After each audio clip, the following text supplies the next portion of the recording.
15.2. The changes announced to the platform, what were the reasonings for that, and how did it go today, kind of wrapping your arms around it? Yeah, from the team standpoint, I know the biggest thing that the series wanted to see was to take some of the crab walking you may have seen on TV, the cars sideways. So to take some of the skew out of the cars, we went from a 45-inch truck arm back to the 51-inch, which was used 6-7 years ago, and then basically the rear end housing, they've adjusted it back out to get some of that out of the rear end. So cars are straighter. The biggest thing that we heard from both of our drivers, we had Jeb from the morning till about 2:30, 3 o'clock. Parker hopped in at 3, and then he just got out. We ran a long run with him. So the biggest thing we heard from them was turn off the wall. It's a little bit tighter initially off the wall and then looser going down the hill just because the car has less skew to help basically hold in the racetrack. So it's been a little bit of a mad dash to arrange up.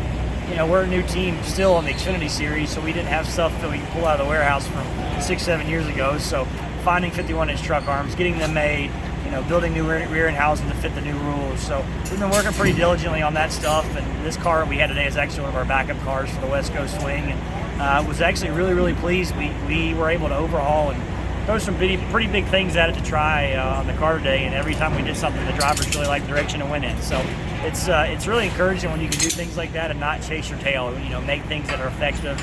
And ever since we came into the Xfinity Series, we never had the opportunity to do an open test. So the days of when you and I first met, when I was around trucks, you show up, you have 2 1-hour sessions. You could try anything you want to do: sway bars, springs, shocks. I mean, you name it, you could try it. Well, now with this 10-minute session, you're in a pretty tight box of what you can change.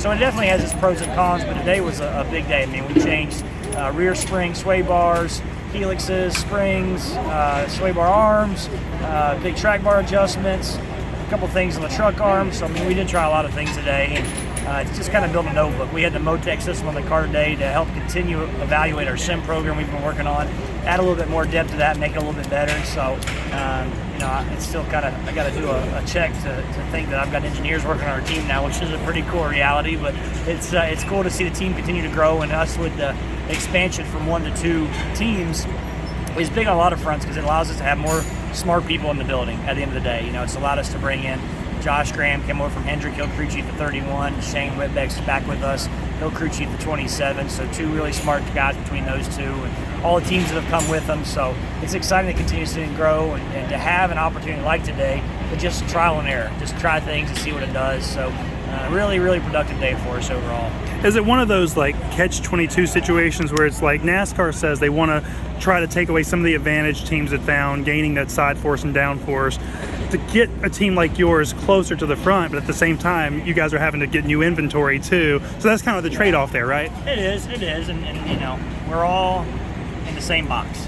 So it's not like one team has an advantage. It's the smartest team that can figure out how to do it the best will be the ones you see up front. So that's what you saw a lot of the day, a lot of big trial and error things, and just trying to see what'll work. So we're all up against the same thing, and I felt today was a good jump for us.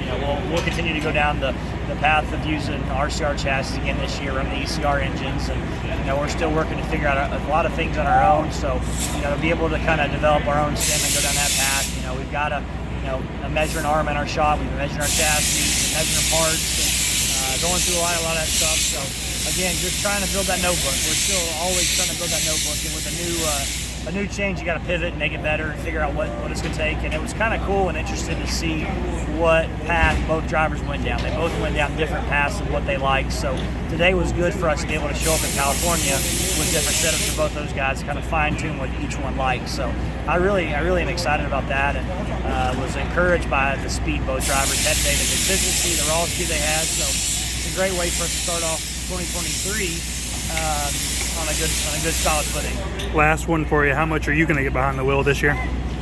We'll see. I actually was going to go down and run the truck at Daytona, and there's so much going on to make this jump for two cars. I may have underestimated a little bit about the amount of work it was going to take, but we thankfully are really in a good spot. I mean, we're 2.5 weeks out from Daytona. We have both primaries done, both backups done. We're working on our West Coast stuff now. So, I don't know. I've got some trucks still, so you may see me back in the trucks. We've kicked around the idea of bringing a third Xfinity car to the track, some for myself. So, my big picture is I want to see this team healthy and competitive and growing to where we can be competing every week up front. So, I don't think that will ever stop. We're always going to push for more, but I've still got the itch. But the main priority is to see this team grow and be healthy. So if there's ever an opportunity for me to fit in, you may see that a couple times this year. So, or who knows? I've talked about getting a late model or a car, maybe go have some fun with something like that. So we'll see. As long as I'm on the team, you're going to see me race at least 3 or 4 times a year. So that'll always happen until I'm probably 55 or 60. So at least get a few in every year.